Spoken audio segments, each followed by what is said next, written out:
Zoom na po natin si Ginoong Pete Ilagan, ang president po ng National Association of Electricity Consumers for Reforms, Inc. o NASICOR. Sir Pete, good morning! Magandang umaga, Alvin, at sa lahat ng mga tagasunod at tagapakinig nyo. Anong meron? Bakit Magandang umaga. bakit ang video mo parang may harang? Ano pa nangyari sa video niya? Parang may barbed wire. Ano ba yun? Parang may cyclone wire yung yung video ni Sir Pete. Batiin na rin po natin ang mga taga Samar at Leyte kasi taga Tacloban po yung si Sir Pete. Paano nga bang magandang umaga sa Waray, Sir Pete? Maupay nga aga. Maupay nga aga. Ayan, yun, lumabas na. Anyway, ano reaction po ng NASICOR? Ang sabi ng Meralco ay hindi namin kakayanin na hindi na ipasa sa consumer yung system loss charge. Ang laki ng mababawas niyan sa kita namin, baka hindi kami mag-survive. Yan po sabi ng Meralco. Ano reaction niyo, Sir Pete? Yan ang dapat isang maging concern ng Energy Regulatory Commission. Dapat suriin talaga ang libro at maging epekto ng pagtanggal ng systems loss na charge sa atin. Sinasabi na ito ay may mga about 5% ng total retail rate ng Meralco or ng mga electric cooperatives. Dito kailangan busisihin ang libro, tignan talaga kung yung pag-recover nila ng 5% na systems loss ay malaking dagok sa kanila. Hindi natin ito masasagot unless natignan talaga ang mga libro at suriin at alamin talaga kung magkano ang magiging epekto nito sa kanilang net income. Kapag pinag-uusapan dito ay pagbawi, recovery ito ng cost. Kung sinasabi nila na hindi na ito marirecover sa consumers, kung hindi sa kanila, tignan natin how this will affect itong removal ng system, so how this will affect their net income. So ang sagot mo kay MVP, kasi si MVP mismo nagsabi, Sir Pete, ang sagot mo sa kanya, tingnan natin sir ang libro, di pa audit nyo.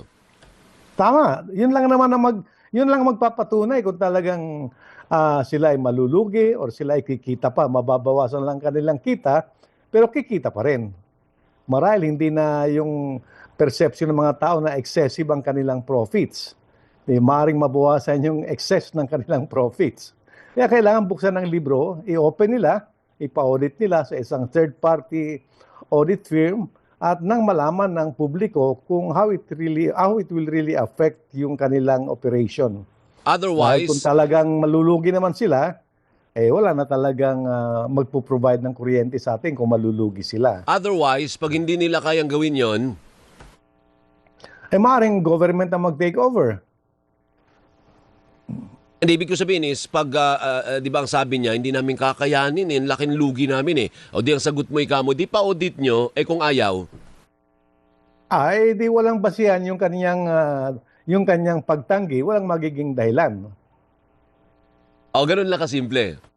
Natural. Kasi pera-pera lang yan So ang sapantahan ninyo, ang kutob ninyo, Sir Pete, ay ang pinoprotektahan ng Meralco ay yung kita. Kumbaga kita siya, pero ang gusto niya yung kasalukuyan niyang kita na hindi mababawasan. Hindi actually yung survival niya. Yung kita niya ang pinag-uusapan.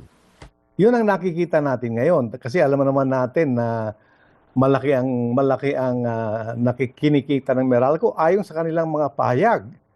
Di ba nagpahayag sila na nung nakaraang taon, sila ay kumita ng 51 billion. Magkano kinita? Ito ay sa kabila ng kanilang pag-refund, Magkano yung kinita? 51 billion. Oh my goodness, the whole year. Malinis na kita ba yun? O ano ba yun? Net ba yun? O gross? Net income. Net income. Laki, Yes, 51 billion pesos. Hindi ko sa bagay, Sir Pete, wala namang kalaban ang Meralco. Di ba yung monopolyo naman ang Meralco? Talagang kikita po ang Meralco dahil wala naman po siyang kompetensya.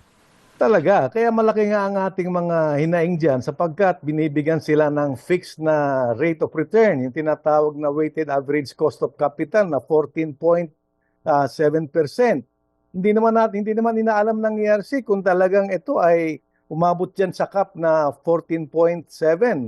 Kaya kailangan talagang buksan ng libro at malaman natin kung tatanggalin nga ang systems loss, magkano ang may babawas sa kanilang kita. kung ito talaga ay malulugi or kikita pa rin. Kasi hindi naman sila ginagarantiyahan ng ganong kalaki. Yun ay limitasyon lamang. Apo, hindi ba uubra na yung technical system loss ay ipasa pa rin sa mga consumer? Dahil talaga natural naman na nagkakaroon ng system loss ang pag-transmit ng kuryente from point A to point B. Ang hindi lang dapat ikarga sa mga consumer, dahil hindi naman natin kasalanan, ay yung stolen, yung ninanakaw, yun yung non-technical system loss. Pwede bang ganon? Yan ang nababawi nila. Yung non-technical loss, yung mga metrong tampered o yung metrong hindi na accurate ang recording, yung mga nakaw, yan ay nababawi nila. Ang tatanggalin lang talaga nila dyan ay yung technical loss, yung sinasabi nila na natural loss ito, inherent ito sa negosyo ng kuryente, yung systems loss din. Yan ang binabanggit natin na technical loss. Yan ang kanilang i-absorb. Okay. So baliktad. Akala ko ang pwede nilang ipasa sa consumer ay yung technical kasi wala tayong magawa, parte ng negosyo kasi yan eh. Ang hindi mo pwedeng ipasa sa taong bayan ay yung mga ninanakaw, may dispalihadong metro. Hindi naman kasalanan ng tao yun eh. That is efficiency. Yes, kasi nababawi na nila yan eh. Kaya nga, meron silang mga inspektor eh. Unang-una, kapag biglang nagbago yung konsumo, biglang bumaba, ang ginagawa nila eh, tinatanggal yun, pinapalitan ng bago, at sinusuri nila, at sasabihin nila na defective yun, hindi accurate yung recording, kaya sisingilin ka doon sa diferensya. Kukunin nila yung dating average mo at hahabulin nila yun, sisingilin ka. Kaya maraming mga customers na kuminsan nagbabayad lamang silang 3,000 buwan-buwan, biglang makakatanggap ng bill na 300,000 pesos, 500,000 pesos, kasi sinasabi ng Meralco, hindi namin kayo nasingil ng tama. Kaya sisingilin namin kayo, habulin namin yung hindi nasingil sa inyo. Na re-recover nila yan. Opo. Ang sinasabi ngayon na pinag-uusapan na automatic, yung technical loss. Okay. Sige. Sir Pete, isa na lang. Paano po yung mga electric cooperatives? May statement din nagpa-interview din sa akin sina Attorney Kulingan, yung Pilreca. Hindi po kakayanin pag hindi pinasa yan sa consumer, non-profit daw po kasi ang mga electric cooperatives. Anong reaction po ninyo? It's the same thing. Ang makapagsasabi lamang niyan ay yung libro. Kasi recorded naman lahat ang collection, ang revenues ng electric cooperative, recorded naman ang lahat ng kanilang gastusin. Kaya kung walang audit, hindi natin malalaman o hindi natin mabibigyan ng liwanag yung kanilang oposisyon o yung pagtanggi nila dyan. Halimbawa, for example, sa isang kooperatiba dito sa Samar, natanggal yung isang general manager. Bakit? Sobra-sobra yung paggamit sa kwarta. Pero tuloy-tuloy pa rin yung operasyon. Non-profit yan.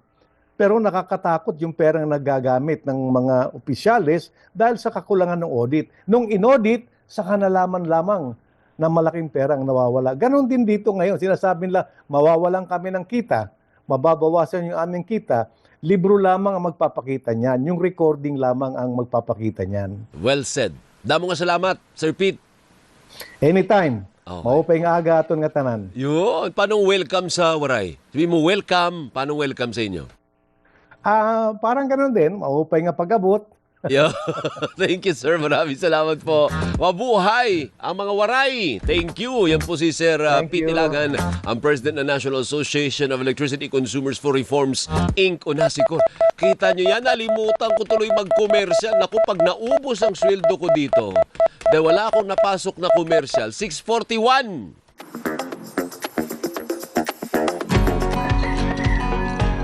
Sasabayan kayo sa almusal.